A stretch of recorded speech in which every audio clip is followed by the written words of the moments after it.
Face au flux d'informations auxquelles les élèves sont confrontés, apprendre à prendre des notes devient un enjeu essentiel pour comprendre, structurer et mémoriser les savoirs. C'est dans ce contexte qu'un module de formation issu d'une recherche collaborative est expérimenté depuis 3 ans, directement en classe, par des enseignants de l'Académie d'Aix-Marseille. Mais que se passe-t-il lorsqu'on passe de la théorie à l'expérimentation ? Quelles adaptations, quels apprentissages, quels premiers constats émergent ? Aujourd'hui, pour répondre à ces questions, nous sommes avec Gaël Lopez Deldem, professeur de lettres modernes au collège Lucie Aubrac à Aiguière, engagé dans ce projet.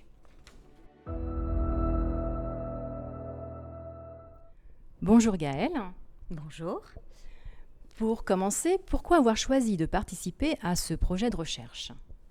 Alors j'ai choisi de participer à ce projet de recherche parce que ça fait de longues années que j'ai à cœur de réfléchir à cet enseignement de la prise de notes. Et en fait, au tout départ, c'est une motivation qui est personnelle avant d'être professionnelle, puisqu'elle elle remonte à mes années d'étudiante. J'ai eu un parcours un peu atypique. En terminale, j'étais en sciences. Je n'ai jamais appris à prendre de notes et ça ne m'a jamais perturbée. Et puis, j'ai fait une hypocagne-écagne. Et là, j'ai vraiment ressenti la nécessité de la prise de notes et j'ai compris combien cette prise de notes, c'était un exercice qui permettait l'appropriation des savoirs.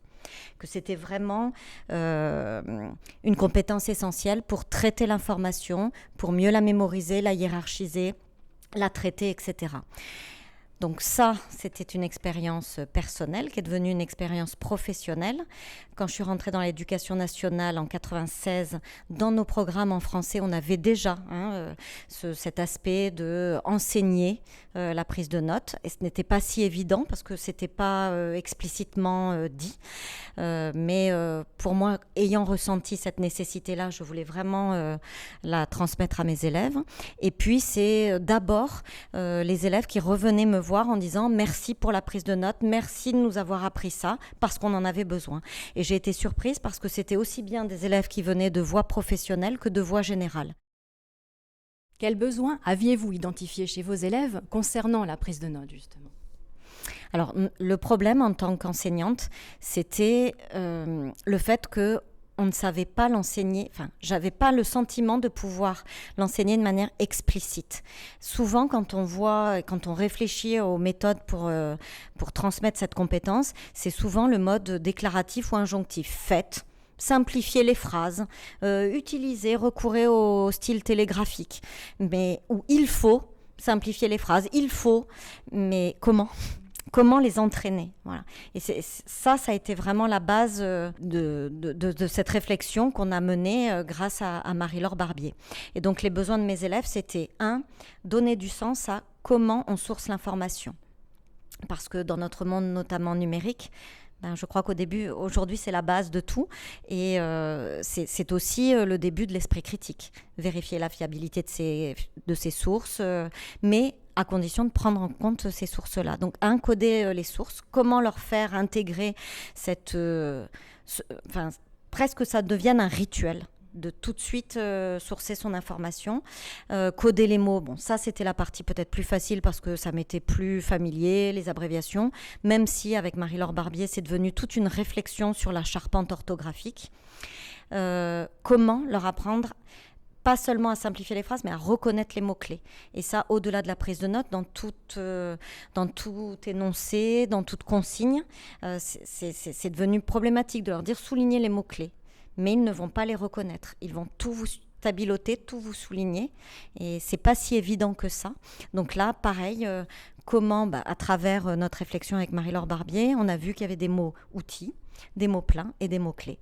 Et ça, c'était essentiel pour les besoins des élèves, mais au-delà du français, dans toutes les disciplines. Et concrètement, comment avez-vous mis en place le module dans votre classe et quels ajustements avez-vous fait au début ? Les ajustements ont été faits finalement tout au long des 3 ans de l'expérience. On testait des choses, ça fonctionnait comme on le souhaitait, donc on revenait dessus. L'essentiel, ça a été le travail en équipe qui a été formidable parce que chacune, on s'est nourri des expériences les unes des autres. Ou en SVT, elle me disait, voilà, j'ai fait tel travail et je me suis dit, je vais le récupérer en français et on a approfondi, par exemple, simplifier les phrases et hiérarchiser l'information, la mise en page en rebondissant les unes sur les autres et en donnant, je crois, une certaine cohérence parce qu'on décloisonnait et que ça prenait sens dans différentes matières. Et avec le recul, qu'est-ce qui vous a le plus marqué dans cette phase d'expérimentation ? Alors, ce qui m'a le plus marqué ou plu, en tout cas, c'est le travail en équipe. Voilà, ça, c'est vraiment... c'était une réflexion que je menais personnellement, comme je l'ai dit, de longue date. C'est une réflexion que j'avais avec 1 ou 2 collègues qui partageaient ce dada ou cette obsession. Et puis, c'est devenu vraiment quelque chose de partagé, de nourri, encore une fois. Et ça, ce travail en équipe, ça a été une vraie richesse.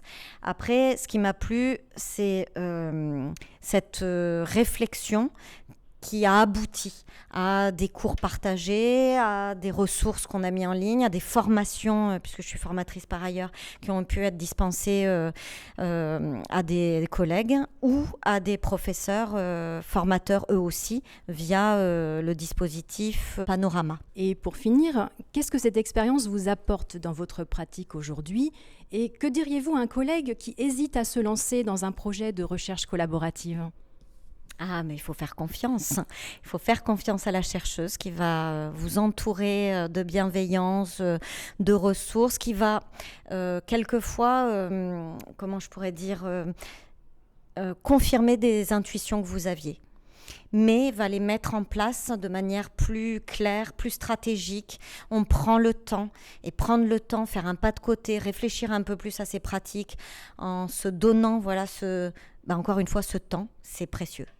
Merci Gaëlle pour ce témoignage et ce retour d'expérience sur vos premiers pas dans l'expérimentation du module Enseigner la prise de notes.